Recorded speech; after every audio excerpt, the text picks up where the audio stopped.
नमस्कार दोस्तों, आप सबका स्वागत है कृष्णा एजुकेशन यूट्यूब चैनल पे।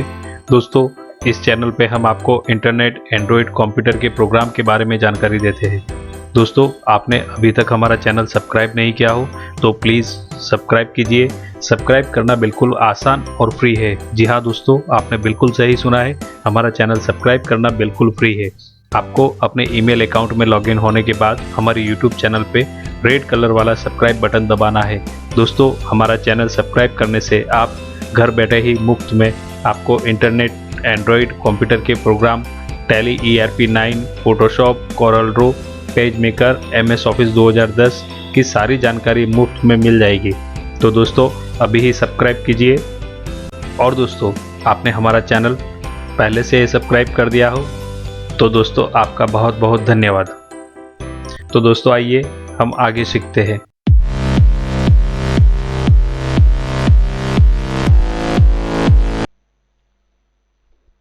एक्सेल 2010 में हम नेक्स्ट कमांड्स देखेंगे। व्यू मेन्यू में हम लेंगे सबसे पहले नॉर्मल, और नॉर्मल का यूज करने के लिए हम पेज को पेज लेआउट करेंगे।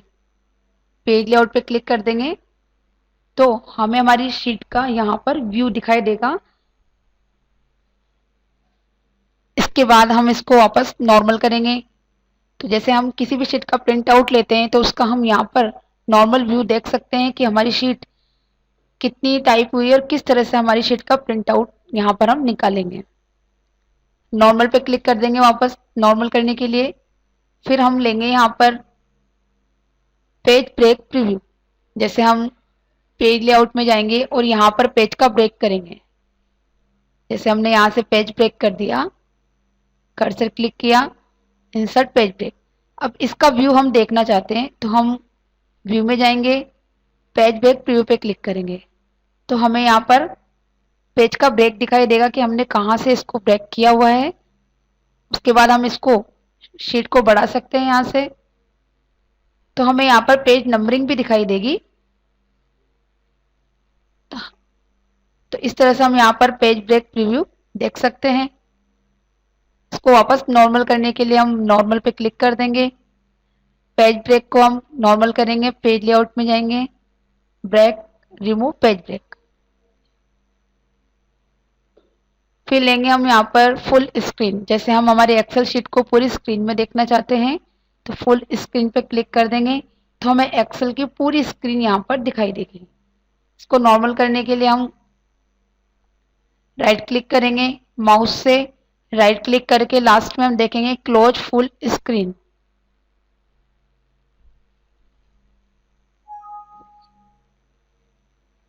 फिर हम लेंगे रूलर। जैसे हमें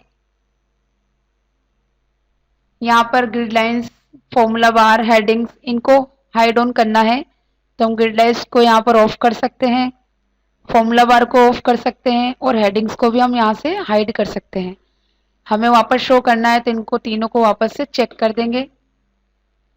जूम, जूम का मतलब होता है जैसे हम किसी फाइल को बड़ा करके देखना चाहते हैं तो हम जूम पे क्लिक करेंगे और हमें कितनी जूम करके फाइल को देखनी है वो हम सेलेक्ट करेंगे। जैसे हमें यहाँ पर 200 लेना है, ओके करेंगे तो हमें हमारी यहाँ पर फाइल बड़ी दिखाई देगी।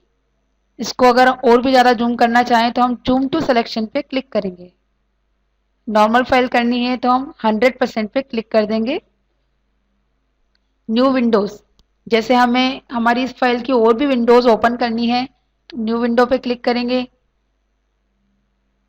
तो जैसे हमने यहाँ पर कई विंडोज ओपन की, सबको एक साथ देखने के लिए हम यहाँ अरेंज ऑल करेंगे।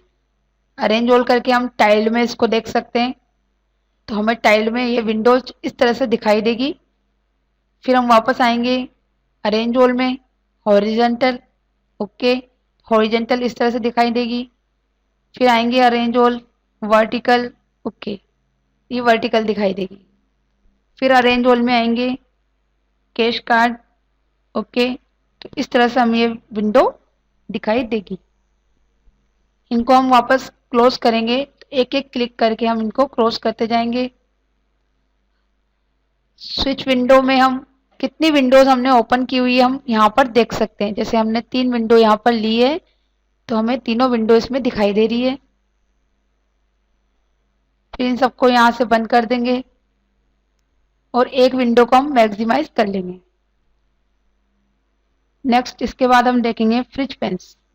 फ्रिज पेन्स जैसे हमने यहाँ पर एक प्रैक्टिकल ये बनाया हुआ है। मान लीजिए हम कोई भी फॉर्मूला को लेके यहाँ पर वर्क कर रहे हैं। हम चाहते हैं कि शीट पर वो फॉर्मूला हमें ऑलवेज दिखाई दे और हमारा वर्क कंटिन्यू आगे तक चलता रहे। जैसे हम एक्सेल में टाइपिंग करते हैं तो हमारा ये जो फॉर्मूला ये भी हाइड हो जाएगा जो हमने टॉप रो में लिखा हुआ है। प्रैक्टिकल के लिए हमने एक यहाँ पर नेम दिया हुआ है सिर्फ। अब हम चाहते हैं ये नेम देखते हुए हम आगे इस पर वर्क करते जाएं तो हमें ये दिखाई देना चाहिए। इसके लिए हम यहाँ पर इसको फ्रिज पेन्स पे क्लिक करके टॉप रो को हम फ्रिज कर देंगे। टॉप रो को सिलेक्ट करेंगे, फ्रिज पेन्स पे जाएंगे, यहाँ लेंगे फ्रिज टॉप रो, तो हमारी फर्स्ट रो यहाँ पर फ्रिज हो जाएगी। और उसके बाद जैसे हम आगे आगे इस पे वर्क करते चलेंगे तो हमें हमारी यहाँ पर जो भी अपने ऊपर फॉर्मूला लगाया हुआ है वह दिखाई देगा। इसी तरह से हम कॉलम को भी यहाँ पर फ्रिज कर सकते हैं। जैसे हमें फर्स्ट कॉलम को देखते हुए आगे कंटिन्यू कॉलम्स में वर्क करना है तो हम फर्स्ट कॉलम को भी फ्रिज कर देंगे। फ्रिज पेन्स में जाएंगे, यहाँ लेंगे फ्रिज फर्स्ट कॉलम। अब आगे और भी कॉलम में हम चलेंगे तो हमें ये यहाँ पर दिखाई देगा। इनको नॉर्मल करने के लिए हम फ्रिज पेन्स पे जाएंगे, अनफ्रिज पेन्स कर देंगे। जैसे हमने यहाँ काफ़ी बड़ी फाइल बना रखी है, उन सबको देखते हुए आगे वर्क करना हो तो सिलेक्ट करके हम फ्रिज पेन में जाएंगे और यहाँ लेंगे फ्रिज पेन्स। तो जितना आपने डाटा सेलेक्ट किया था उतना ही आपका एरिया फ्रिज हो जाएगा। उसके बाद आप कंटिन्यू आगे तक उसको देखते हुए अपना वर्क कर सकते हैं। नॉर्मल करने के लिए हम फ्रिज पेन्स में जाएंगे, अनफ्रिज कर देंगे। नेक्स्ट देखेंगे स्प्लिट। जैसे हमें हमारी शीट को कहीं से स्प्लिट करना हो तो वहाँ हम कर्सर क्लिक करेंगे, स्प्लिट पे क्लिक कर देंगे तो हमारी शीट यहाँ पर आपको स्प्लिट दिखाई देगी। इसको नॉर्मल करना है तो यहाँ पर वापस स्प्लिट पे क्लिक कर देंगे। जैसे हमें शीट को हाइड करना हो तो हाइड पे क्लिक करेंगे, हमारी शीट यहाँ पर हाइड हो जाएगी। वापस हमें शो करना है तो अनहाइड कर देंगे, ओके, शीट वापस से हमें दिखाई देगी। इसके बाद हम लेंगे मैक्रोस। मैक्रो के लिए हम कोई भी यहाँ पर वर्ड टाइप कर देते हैं। वर्ड टाइप करने के पहले हम मैक्रो में जाएंगे, यहाँ लेंगे रिकॉर्ड मैक्रो। रिकॉर्ड मैक्रो पे हम कोई भी नेम देकर ओके करेंगे। जैसे मान लीजिए हमने मैक्रो 1 दिया, ओके किया। अब हम यहाँ पर कोई भी वर्ड टाइप करेंगे, जैसे हमने लिखा टेबल। टेबल लिखने के बाद हम बाहर क्लिक करेंगे, मैक्रो पे जाएंगे और यहाँ लेंगे स्टॉप रिकॉर्डिंग। उसी वर्ड को सिलेक्ट करके फिर हम लेंगे स्टॉप रिकॉर्डिंग। अब हम और जगह कर्सर रखेंगे, फिर मैक्रो में जाएंगे, व्यू मैक्रो, और इसको रन कर देंगे। तो मैक्रो का यूज किस लिए किया है कि जैसे हमारा कोई भी टॉपिक है या कोई भी वर्ड है बार बार हमारा रिपीट हो रहा है लिखने में, तो हम उसके लिए मैक्रो का यूज कर सकते हैं। हम सेंटेंस लिखने के पहले मैक्रो में जाएंगे और हम रिकॉर्डिंग स्टार्ट कर देंगे। रिकॉर्डिंग स्टार्ट करने के बाद हम टेक्स्ट टाइप करेंगे। टेक्स्ट टाइप करने के बाद हम एक बार बाहर शीट पे क्लिक कर देंगे, फिर उस टेक्स्ट को हम दोबारा सेलेक्ट करेंगे। सेलेक्ट करने के बाद हम स्टॉप रिकॉर्डिंग पे क्लिक कर देंगे। स्टॉप रिकॉर्डिंग पे क्लिक करने के बाद हम जहां भी वो टेक्स्ट हमें लेना है वहां व्यू में सेलेक्ट करके व्यू मैक्रो पे क्लिक करेंगे और व्यू मैक्रो पे क्लिक करके हम फाइल नेम लेंगे, देन हम उसको रन कर देंगे।